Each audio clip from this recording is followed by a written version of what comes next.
So who was Dean to you? Dean is my son. He is Dean Craig III. So at what age did you realize that something was a little bit different with Dean? Since he was born, I always say Dean healed me. Everything I ever wanted as a kid growing up, I got as being a father to being a father to Dean. And that's why I always say Dean healed me the day he was born.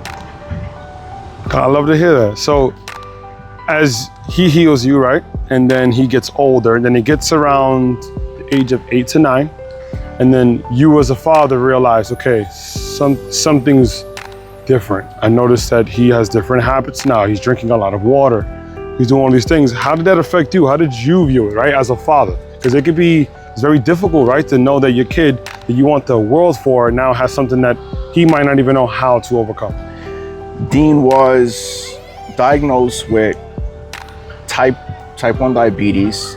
I noticed the change after him having COVID, that he was very thirsty. He was urinating a lot. His mouth was very dry. He would get lightheaded or headaches a lot. His personality was down. He was very low at that time. And we noticed the change, him and his mom. And by the way, she took him to the doctor after doing research, and we discovered his sugar was very high, over the 600s at the time. What can you do, or what do you do already as a father to make sure that he can continue to grow, right? Yeah. And also overcome diabetes, in the sense of being able to be just like every other kid, still eat the food he wants, work out the way that he wants, right? And continue to have dreams. Me as a father with Dean is motivate him, the support, the love, standing by his side through the highs and lows to get him through this, and showing him the support that he could overcome any obstacle that's thrown his way, as long as he doesn't give up and work hard and stay focused and stay positive and stay consistent. And he's shown that as a kid. At the time, being 8 years old, diagnosed with type 1 diabetes, taking a step back and taking a step forward, he's excelled so much that, it leaves me speechless to see that he didn't let nothing hold him back from what he wants to do and follow his dream, pursue his dream with baseball. He's allowed to eat whatever he wants. Thank God for the doctors that helped him make it easy, that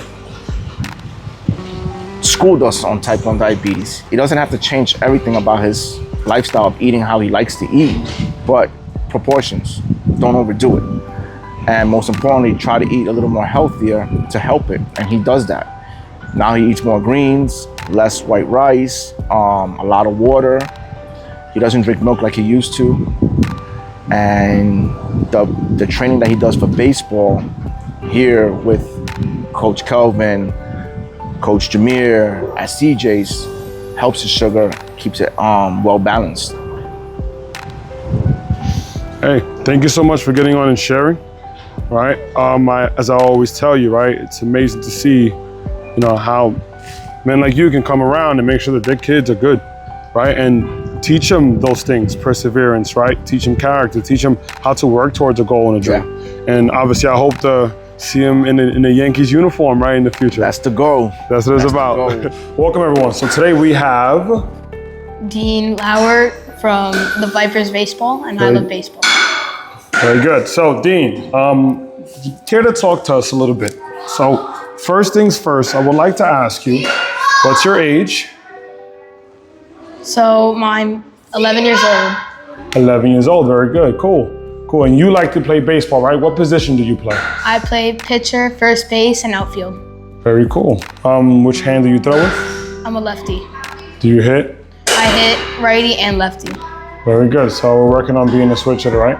Yeah. That's cool. Very good. So today, the reason why I wanted to do this video is kind of to bring awareness, right, to something that you go through and do it every day. Yeah. Right. So part of the process here is understanding that, every kid grows up and gets to 10, 11, 12 years old, and we all deal with and go through different things. And I wanted to highlight your story, right? Because it's very unique. It's different, and I also think it can inspire other kids to learn about, right? Although you might go through trials and tribulations, you'll be able to put yourself in a situation where, right, you can grow and prosper and still play those sports you like to play. So the question is, right, can you explain a little bit about, what makes you so unique? So I feel unique because I'm diabetic and I work really hard, even though of my illness, I would say. And I never really stop, and I think about it for something for me to work harder on, to try to be something that can inspire other kids to do what they want to do, no matter what they have or what they think about themselves. Very good. So it's almost as if you use it as a way to motivate you, right? We don't use it as a way to not do what we need to do. Instead, we want to do more, right? Because we can also do it. So do you remember the first time this happened? Yeah, it was kind of like nerve-wracking because it was kind of scary because I could have gone to a coma. It was possible for me to get really hurt, but I pushed through it and I was able to get home the next day. Cool. So what was the first thing you noticed that was a little bit different for you? So me, I constantly, over the night, I kept drinking bottles of water, about 3 of them over the night. And I constantly kept urinating and stuff like that. Cool. So you noticed that you're drinking a lot of water. You're really thirsty all of a sudden. Yeah. Right? And then now you start realizing, okay, how long did that last for? Was it like a week, 2 weeks? Maybe a month or so. Ooh, so it was a month. So about what time did you let dad know or mom know, okay, I'm drinking a lot of water? Maybe halfway through, and then we started looking into it, and then eventually my mom searched it up and saw that was some symptoms of diabetes. So then we went to the doctor and my glucose was over 600. The number can't even read. So we ended up going to the hospital and my sugar was 610. And it was really high, so I had to give myself a lot of insulin so I couldn't go into a coma, because if your sugar's too high, you can possibly go into a DKA, which is a diabetic coma. Ah, see, I'm learning something new today. Right, so it's crazy. You're 11 years old, correct? And then this happened at what age? But I would say 9. 9 years old, and then within a month, everything changes, right? Your life changes. How did that affect you playing sports? Did it affect it at all? So I took a break off of 1 season, and then when I first joined again, I started playing travel baseball. And then I started improving, started working out a lot more, and it was very I kept pushing harder no matter what was happening to me or my illness. I kept working harder no matter what. All right, so next question. How did this affect you, right? You're 9 years old, and usually kids love to eat chocolates and candies and all these other things. Is there a specific diet that you need to keep to make sure that you are in tip-top shape? So there's technically not a diet. I just have to give myself insulin so my sugar stays stable, because I can technically eat whatever I want, but it's just if I don't give myself insulin, my sugar will go high. So I have to give myself insulin in order for it to stay stable. Gotcha.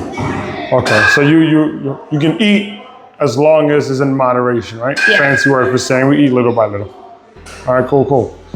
Can you talk a little bit about, you have a walk that you spoke to me about? Can you explain what that walk is? So yes, there's a walk that I'm having October 19th, and it is about for diabetic kids, and we're trying to raise money for foundations for a cure for diabetes, so we can try to find a cure for diabetes.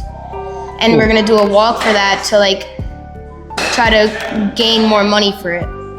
Cool, I love that. So it's almost, you're working as a community.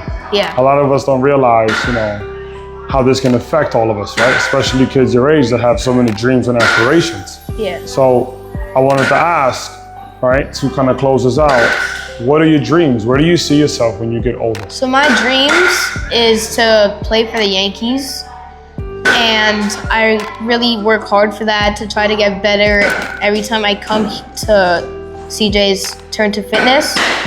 and I always want to work harder and harder to get to the place I want to be. And if I don't make it, which I really hope I do, I want to help other kids and inspire them to do what they want to do. Hey, that's inspiring. I love to hear that, all right? I hope you have a great rest of your week, and I look forward to seeing you, right, at the walk. And also, right, for those of you that are interested, there's some pins, right, that we can also use to purchase to help fund, right, this walk and also research to help kids like Dean, right? So, very good job. There you go.